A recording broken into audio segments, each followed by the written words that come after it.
Hey, this is Taylor with Systomesh. Just thought I'd shoot a quick video on a realtor AI chatbot that I built. This video is mainly for Derek in Frank Kern's school group because he was the only one that responded to my post. But also shout out to Frank for noticing this little floating thing at the bottom that points directly to the chat widget on my very, very well thought out demo page. So anyway, I started a chat already, and then I realized I should probably just film it. Let me refresh this page real quick and see if I can pull the conversation history. Conversation AI. It's not showing my intro message for some reason. Just start a new one together and see what happens. So, like Frank pointed out, I got this little thing that floats at the bottom, points to the chatbot. I named mine Scarlett after my daughter. So, hi, my name is Scarlett. I'm a virtual AI assistant. How can I help you today? So I'm just going to say, need to buy a new home ASAP.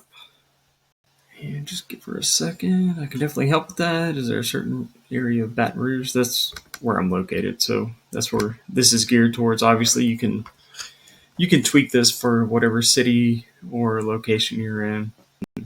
Any certain area you're interested in. I'm going to say suburbs mainly because I actually live in a suburb of Baton Rouge. Come on. How many bedrooms? I'll just make something up. And I'm going to give the prompt, I'll link it somewhere around this video. If I post this on YouTube, I'll put it in the description. If it's in the school group, I'll put it in the description there. But this prompt is built into the high-level conversation AI. So all of these questions can be tweaked for however you want the conversation to go. And it's actually a pretty simple setup. It's not every step separately, kind of how Frank had taught, which works really well. But I tried it this way, and it seemed to work pretty well as well. So I just rolled with this. So how many bedrooms? 4. How many bathrooms? 2. Any must-haves? I like cars, so I'm going to say big garage. Seems to be a theme in my videos lately. I'm just going to say ASAP. And one downfall of the built-in high-level conversation AI, which I'm sure they're working on a fix for, is you can't capture each of these questions as a different field.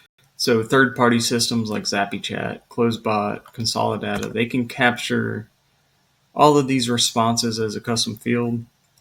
The built-in AI with high-level can only capture name, email, and phone, which is fine. So at the end of this, my plan is to just send this whole chat conversation, which is basically just a link to their login to their high-level account, to the realtor so they can review the conversation history before they call this lead. And you'll see why I say that in a minute. So how soon are you looking to buy? ASAP. Do you have a specific reason? I'm just going to say work. On this for you. What budget are you working with? And AI seems to be pretty good at picking up on numbers. So it knows you're selling a house or buying a house, whatever I told it. I don't even remember. It knows you're working with houses. So if you say 300K, it knows that's 300,000. If you put a dollar sign, even better. If you put 300, it knows that's $300,000, not 300 million or $300 or anything like that. So this one, I have it set to ask, are you pre-qualified for a mortgage? I'm gonna play with it a little bit, say not yet. Do I need to be? Let's see what comes back with. Oh, zoom out. Pre-qualification isn't mandatory, but it can make the buying process smoother and show sellers you are a serious buyer. We can make a recommendation on who to reach out to for pre-qualification if you like. Would you like us to give you a call to discuss the details further? So this is kind of the end of my qualification questions. So it's trying to get me to book a call now. Be great. Notice how my responses aren't saying, "Oh, great, Taylor!" Exclamation point. Would you like to book a call? Okay, awesome! Exclamation point.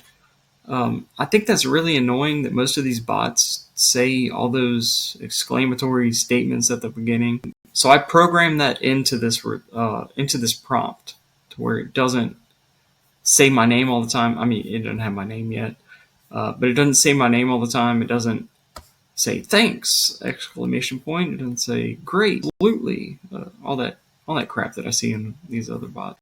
Um, of course, I say that and it says great! Exclamation point, but it's feeding off my energy here, which is also pretty good, I guess, to match your lead's energy. Great. Let's start with your name. Let's see. Nice to meet you, Taylor, and your phone number. I'll put something fake because I think I've already started a contact with my actual phone number, and I've realized in high level, if you have your actual phone number already assigned to a contact and you do the chatbot again with your phone number, it'll just freeze up. As soon as you give it your phone number, it'll freeze up and not do anything else ever again until you delete the contact. But hopefully that's not going to be a problem with your actual clients' leads and that sort of thing. And I have something in the prompt where it only checks for 10-digit phone numbers. So if you say something like 225-888-11112, that's 11 digits. It's going to say, oh, something looks wrong. Of course I say that.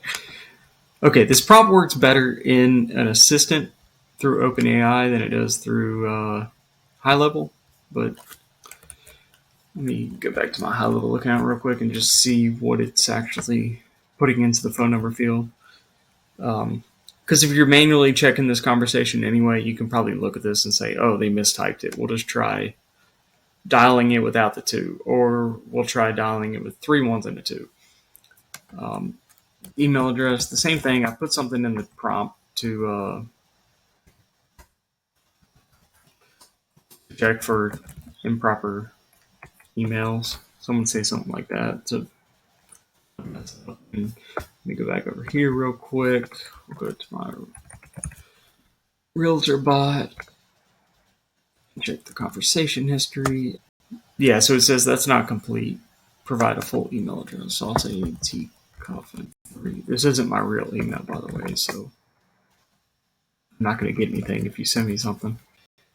Go back over here, conversations, and then we'll go to guest visitor. Hasn't picked up on my name yet.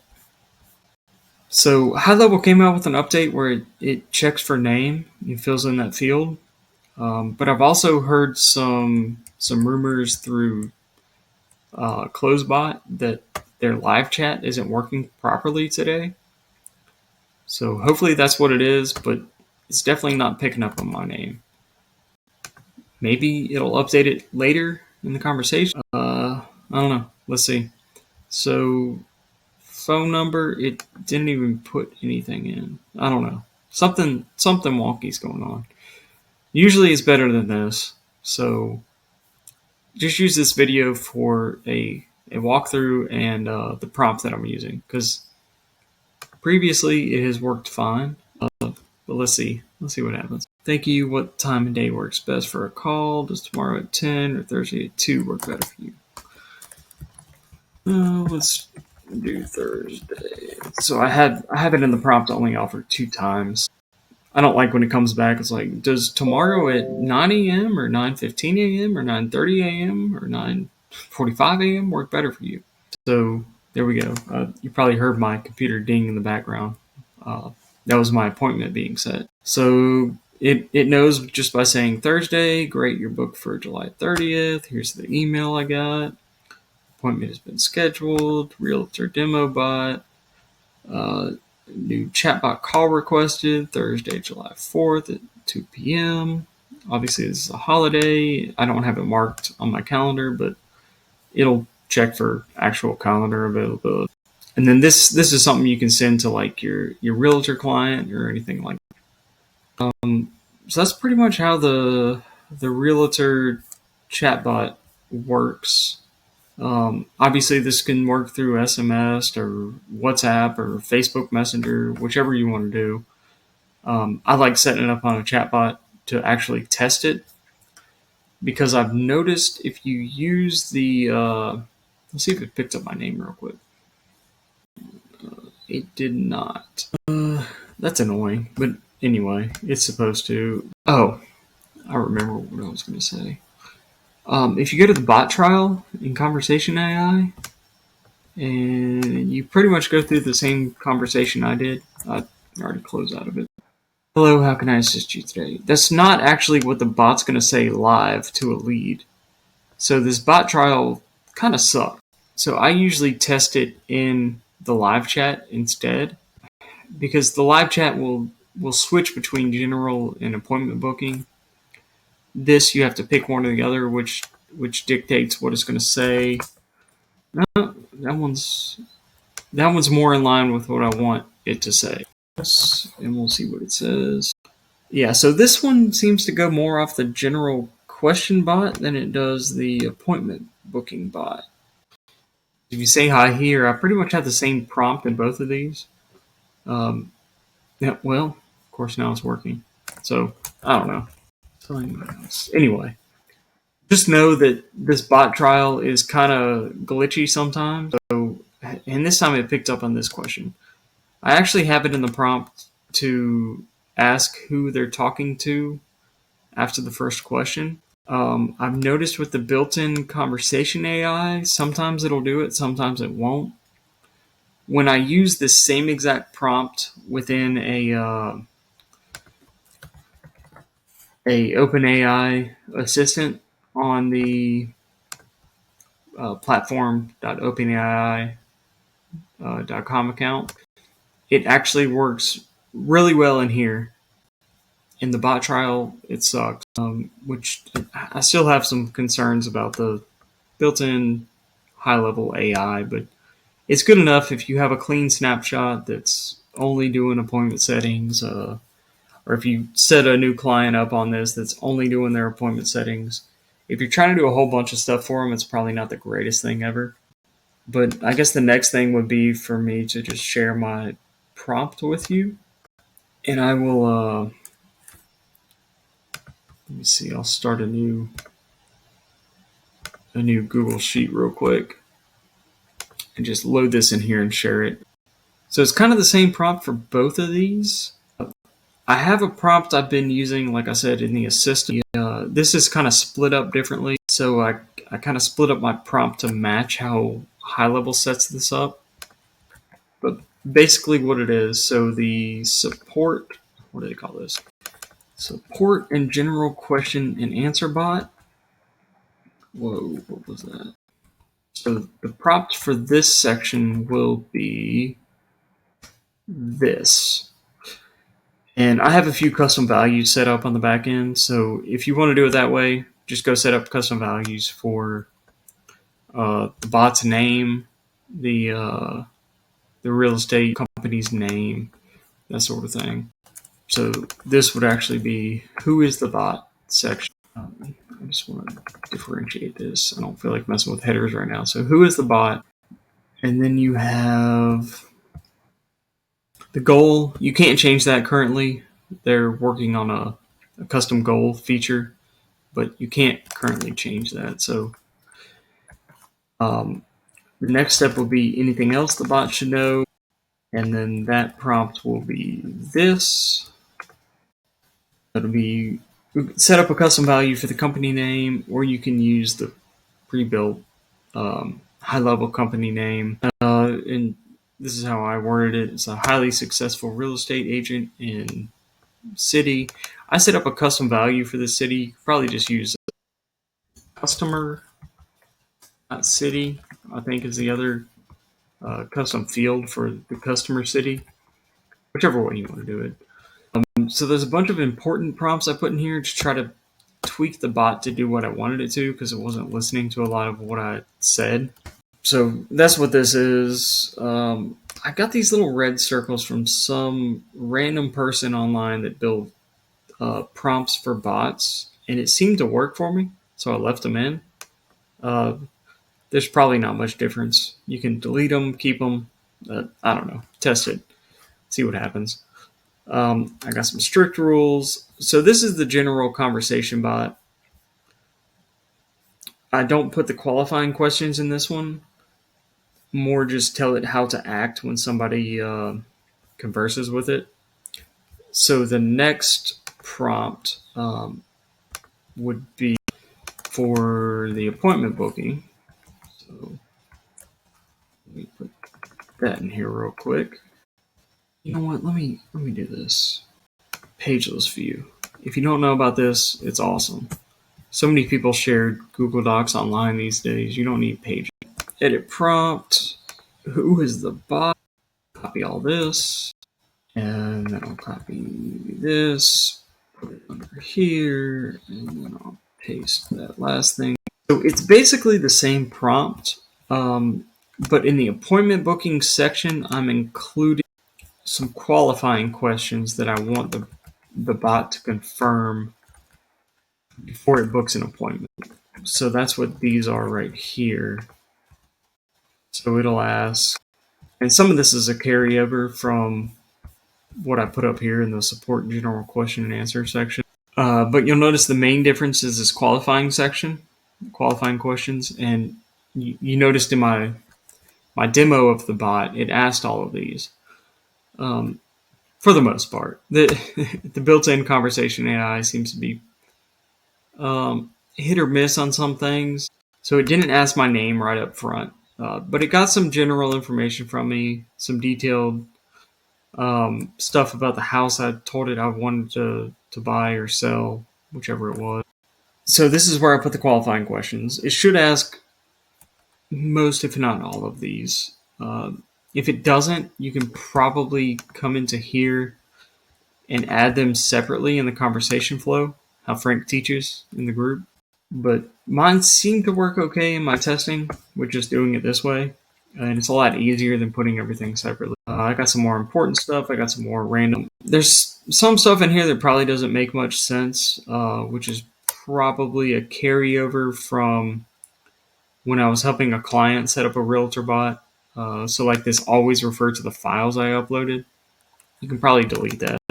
I just left it. It seems to work fine. Because we set his up through ZappyChat using an OpenAI assistant, and we uploaded some files for it to reference. So that's why that's there. But anyway, that's pretty much the setup for this bot. You just copy and paste those into these and do some testing. Don't do testing in the bot trial. It doesn't seem to work that great. Go create a test funnel or website site and a chat widget.